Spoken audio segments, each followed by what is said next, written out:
So now let's see how we can work around with the notification and categories option for calendar inside of Thunderbird. So to do that, you need to go around onto the tool menu and then onto settings. So once you go ahead and do that, under the calendar, if you were to go around and scroll down, you see the notification options right here and the categories option over here at the bottom. So what you can do is you can go ahead and add in a notification. Let's say, for example, I can show notification for upcoming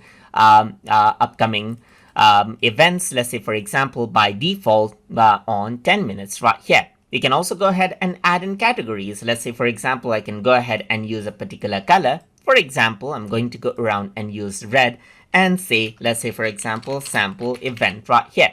So this is how you can also go ahead and work around with the notification settings right here.